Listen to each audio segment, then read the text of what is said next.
Jann Metzger, Metzger Associates. You folks are part of Boulder StartUp Week. What are we going to see today?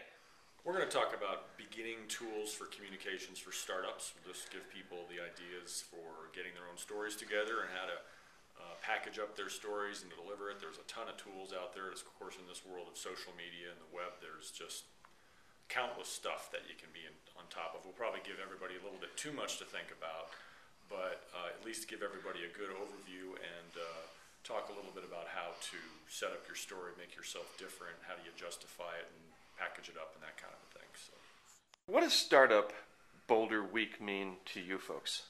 A lot of people are involved with it. It's been going a couple of years. It seems to have drawn great crowds and attention. And I think it just speaks to the fact that Boulder is just it's a capital of the world for startups as far as I'm concerned. You just name every factor that you can: lifestyle, investors, smart people, technologists, inventors, academics, all this. They're all right here. And I've been involved with the startup field since it kind of started. I was a high-tech trade editor for 10 years in the 80s or so, and then got into public relations, investor relations, and I started helping out the Boulder Technology Incubator when it started. That was in 1988.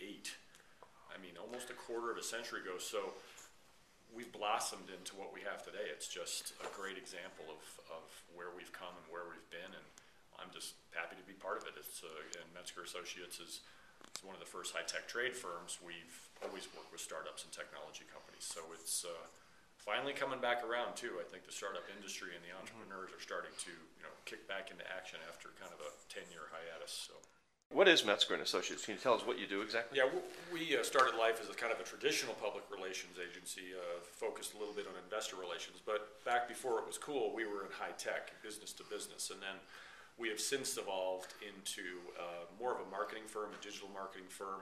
Public relations is still kind of at the core because it's always about story and words, and PR people are the wordsmiths, and so we have then evolved that into much more of the social media platforms and the different ways you get your communications across all these different channels.